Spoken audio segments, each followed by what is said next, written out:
ಹೇಳಿಕೆ ಬಗ್ಗೆ ಏನ್ ಹೇಳಿ? ನಾವು ಕುಟುಂಬದವರು, ನಮ್ಮ ಕಲಾವಿದರ ಕುಟುಂಬದವರು ಈಗ ಅರ್ಥ ಮಾಡ್ಕೊಂಡಿದ್ದಾರೆ. ಗೂಗಲ್ ಟ್ರಾನ್ಸ್ಲೇಷನ್ ಮಾಡಿರುವಂತ ಒಂದಷ್ಟು ಸಿನಿಮಾ ಟೈಟಲ್ಗಳು ತಪ್ಪಾಗಿ ಬಂದಿವೆ. ಸರಿ ಮಾಡೋಣ, ಸರಿ ಮಾಡೋಣ. ದೊಡ್ಡ ಸ್ಟಾರ್ಸ್ ಕರೆದ್ರೆ ಖರ್ಚು ಜಾಸ್ತಿ ಆಗುತ್ತೆ. ಅವರು ಇಲ್ಲ, ನಮ್ಮ ಸ್ಟಾರ್ಸ್ ಯಾರು ದುಡ್ಡು ಕೇಳೋರಲ್ಲ. 16ನೇ ಬೆಂಗಳೂರು ಅಂತಾರಾಷ್ಟ್ರೀಯ ಚಲನಚಿತ್ರೋತ್ಸವ ಈಗಾಗಲೇ ಉದ್ಘಾಟನೆ ಆಗಿದೆ. ಇವತ್ತು 5ನೇ ದಿನಕ್ಕೆ ಕಾಲಿಟ್ಟಿರುವಂತದ್ದು. ಸದ್ಯಕ್ಕೆ ಸಾಧು ಕೋಕಿಲ ಸರ್ ಇವತ್ತು ನಮ್ಮೊಟ್ಟಿಗಿದ್ದಾರೆ. ಅವ್ರನ್ನ ಮಾತಾಡಿಸ್ತಾ ಹೋಗ್ತೀನಿ. ಸರ್, ಫಿಲ್ಮ್ ಫೆಸ್ಟ್ ಮಾತಾಡ್ತೀನಿ, ಅವರೇ ಮಾತಾಡ್ತಾರೆ, ನಾನು ಮಾತಾಡಿಸ್ತೀನಿ, ಅವ್ರು ಮಾತಾಡ್ತಾರೆ. ಸರ್, ಫಿಲ್ಮ್ ಫೆಸ್ಟ್ ವಿಚಾರವಾಗಿ ಒಂದಷ್ಟು ಸದ್ದು ಗದ್ದಲ ಆಯ್ತು. ಈಗೆಲ್ಲ ಸ್ವಲ್ಪ ಎಲ್ಲ ಮುಗೀತು. ಅದೇ ನಾನು ಕ್ಲೀನ್ ಕರೆಕ್ಟಾಗಿ ಹೇಳಿದ್ದೀನಿ. ಇನ್ವಿಟೇಷನ್ ವಿಚಾರವಾಗಿ ಅಥವಾ ಕಲಾವಿದರು ಜಾಸ್ತಿ ಸೇರಿಲ್ಲ ವಿಷಯವಾಗಿತ್ತು. ನೋಡಿ, ಇದು 1ನೇ ತಾರೀಕಿಂದ ನಾಟ್ ಓನ್ಲಿ ಏನು ಇನಾಗ್ರೇಷನ್ 8th ಇದೆ, ಕ್ಲೋಸಿಂಗ್ ಸೆರೆಮನಿವರೆಗೂ. ಇವತ್ತು ನೀವು ನೋಡ್ತಾ ಇದ್ದೀರಿ ಎಷ್ಟು ಜನ ಇಲ್ಲಿ ಸೇರಿದ್ದಾರೆ.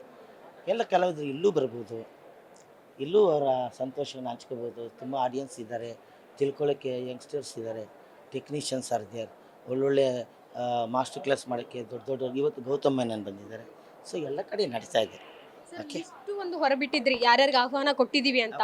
ಅದರಲ್ಲಿ ಹೇಳ್ತೀನಿ ನೋಡಿ, ನನಗೆ ಖುದ್ದಾಗಿ ಯಾರ್ಯಾರು ಕೊಡಬೇಕು ಅವ್ರಿಗೆ ಕೊಟ್ಟಿದ್ದೀನಿ. ಜೊತೆಲಿ ಪೋಸ್ಟಲ್ಲಿ ಸುಮಾರು ಜನಕ್ಕೆ ಹೋಗಿದೆ. ನಮ್ಮ PRO ಅಂತ ಇರ್ತಾರೆ, ರೆಗ್ಯುಲರಾಗಿ ವರ್ಷ ಅವರೇ ಎಲ್ರಿಗೂ ತೊಗೊಂಡೋಗಿ ಹಂಚೋದು.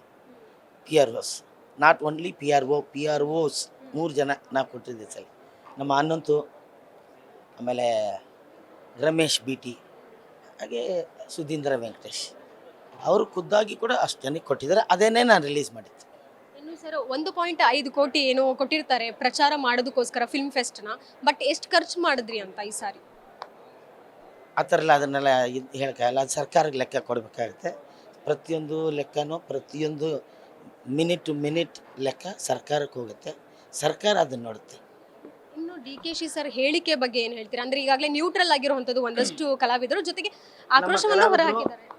DK ಸರ್ ಹೇಳಿದ್ನ ನಮ್ಮ ಕಲಾವಿದರು, ನಾವು ಕುಟುಂಬದವರು, ನಮ್ಮ ಕಲಾವಿದರ ಕುಟುಂಬದವರು ಈಗ ಅರ್ಥ ಮಾಡ್ಕೊಂಡಿದ್ದಾರೆ. ಕೆಲವರು ಅರ್ಥ ಮಾಡ್ಕೊಳ್ಬಾರ್ದು ಅಂತ ಅದನ್ನು ಬೇರೆ ರಾಂಗ್ ಅಂತ ನಾನು ಹೇಳಲ್ಲ, ಬೇರೆ ಅದನ್ನು ಬೇರೆ ಥರ ಹೇಳ್ತಾ ಇರ್ಬೋದು. ಆದರೆ DK ಸರ್ ಹೇಳಿದ್ದು ನಮ್ಮ ಕುಟುಂಬ. DK ಶಿವಕುಮಾರ್ ಸರ್ ಅವರೊಬ್ಬರು ಡಿಸ್ಟ್ರಿಬ್ಯೂಟರ್ ಆಗಿ ಎಲ್ಲ ಸಿನಿಮಾದವರು ನಮ್ಮವರು ಅನ್ನೋ ಇದಕ್ಕೆ ಅವರು ಹೇಳಿದ್ದಾರೆ. ಅದನ್ನು ಯಾರು ತಪ್ಪರ್ಥೈಸ್ಕೋಬೇಡಿ. ಎಲ್ಲ ಕಲಾವಿದರು ಬನ್ನಿ, ನಾವೆಲ್ಲ ಒಂದೇ ಕುಟುಂಬ, ಚೆನ್ನಾಗಿ ಮಾಡೋಣ ಬನ್ನಿ. Thank you sir. Film fest ವೇಳೆ ಶಿವರಾಜ್ ಕುಮಾರ್ ಸರ್ ಪುಸ್ತಕ ಬಿಡುಗಡೆ ಮಾಡಿದ್ದಾರೆ. ಅದರ ಪುಸ್ತಕದಲ್ಲಿ ಗೂಗಲ್ ಟ್ರಾನ್ಸ್ಲೇಷನ್ ಮಾಡಿರುವಂಥ ಒಂದಷ್ಟು ಸಿನಿಮಾ ಟೈಟಲ್ಗಳು ತಪ್ಪಾಗಿ ಬಂದಿವೆ, ಅಂದರೆ ಕನ್ನಡ ಅಷ್ಟೊಂದು ಪದ ಬಳಕೆಯಲ್ಲಿ ತಪ್ಪಾಗಿದೆ ಅಂತ. ಸರಿ ಮಾಡೋಣ, ಸರಿ ಮಾಡ್ಕೊಳ್ಳೋಣ. ಇನ್ನೇನು ಹೇಳಿ ನಾನು ಅದಕ್ಕೆ. ಕೆ ಮಂಜು ಸರ್ ನಿನ್ನೆ ಹೇಳಿದ್ರು ಏನಂದ್ರೆ, ನೀವು ಅನುಭವಸ್ಥರು, ಕನ್ನಡ ಚಿತ್ರರಂಗಕ್ಕೆ ಬಹಳಷ್ಟು ಗೊತ್ತಿರೋಂಥವ್ರು, ಹತ್ತಿರ ಇರೋಂಥವ್ರು. ದರ್ಶನ್ ಸರ್, ಸುದೀಪ್ ಸರ್ ಜೊತೆ ಎಲ್ಲ ಸಿನಿಮಾ ಮಾಡಿದ್ದೀರಾ, ಬಟ್ ಡೈರೆಕ್ಟ್ ನಿಮ್ಮ ಟಚ್ ಇರುತ್ತೆ, ನೀವು ಕರ್ದಿಲ್ವಾ ಅಂತ. ಯಾರನ್ನ? ಸುದೀಪ್ ಸರ್, ದರ್ಶನ್ ಸರ್, ಧ್ರುವ ಅವ್ರನ್ನೆಲ್ಲ ನೀವೇ ಕರೆ ಮಾಡಬಹುದಿತ್ತಲ್ಲ ಅನ್ನೋ ಥರ ಮಾತು. ಯಾರನ್ನ ಕರೆ ಮಾಡ್ಬೋದಿತ್ತು ಅಂತ? ಯಶ್ ಅವ್ರಿಗೆ, ಧ್ರುವ ಸರ್ಗೆ, ದರ್ಶನ್ ಅವ್ರಿಗೆ, ಸುದೀಪ್ ಸರ್ಗೆ ಎಲ್ರಿಗೂ ಕರೆ ಹೋಗಿದೆ. ನೋಡಿ, ವೇದಿಕೆ ಮೇಲೆ ಗೆಸ್ಟ್ ಒಬ್ಬರೇ ಅನ್ನೋದು ಡಿಸೈಡ್ ಮಾಡಿರ್ತೀವಿ. ವೇದಿಕೆ ಮೇಲೆ ಗೆಸ್ಟ್ ಒಬ್ಬರೇ ಅಂತ ಯಾರನ್ನ ಡಿಸೈಡ್ ಮಾಡಿದ್ವಿ? ಡಾಕ್ಟರ್ ಶಿವರಾಜ್ ಕುಮಾರ್. ವೇದಿಕೆ ಮೇಲೆ ಅವರು ಗೆಸ್ಟ್ ಇರ್ತಾರೆ, ಅವ್ರನ್ನ ನಾವು ವೇದಿಕೆ ಮೇಲೆ ಇನ್ವೈಟ್ ಮಾಡಿರ್ತೀವಿ. ಮಿಕ್ಕದ ಎಲ್ರಿಗೂ ಇನ್ವಿಟೇಷನ್ ಹೋಗಿರುತ್ತೆ, ಕರೆದಿರ್ತೀವಿ. Thank you sir. ಎಲ್ಲೂ ದೊಡ್ಡ ಸ್ಟಾರ್ಸ್ನ ಕರೆದ್ರೆ ಖರ್ಚು ಜಾಸ್ತಿ ಆಗುತ್ತೆ, ಅವ್ರು ಭದ್ರತೆ ಕೊಡುವಂಥದ್ದು ಇರಬಹುದು. ಇಲ್ಲ, ನಮ್ಮ ಸ್ಟಾರ್ಸ್ ಯಾರು ದುಡ್ಡು ಕೇಳೋರಲ್ಲ. ನಮ್ಮ ಸ್ಟಾರ್ಸ್ ಯಾರು ದುಡ್ಡು ಕೇಳೋದಿಲ್ಲ.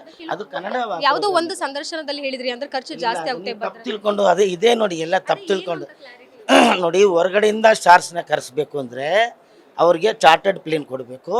ಅದಕ್ಕೆ ಲಕ್ಷಾಂತರ ರೂಪಾಯಿ ಖರ್ಚಾಗುತ್ತೆ. 35 ಲಕ್ಷ 40 ಲಕ್ಷ ಒಂದು ಚಾರ್ಟರ್ಡ್ ಪ್ಲೇನ್ ಖರ್ಚಾಗುತ್ತೆ. ಅದರಿಂದ ಹೊರಗಡೆಯಿಂದ ನಾನು ಯಾರನ್ನೂ ಕರೆಸಲ್ಲ. ಯಾಕೆಂದರೆ ಅದೊಂದು ವೆಚ್ಚನ ಮಾಡೋಕ್ಕೆ ನಾನು ರೆಡಿ ಇಲ್ಲ ಅಂತ ಹೇಳಿದೆ. ಇದು ಬೇರೆ ಥರ ಪೋರ್ಟ್ರೇಟ್ ಮಾಡಿದ್ರೆ ನಾನೇನು ಮಾಡಲಿ. Thank you.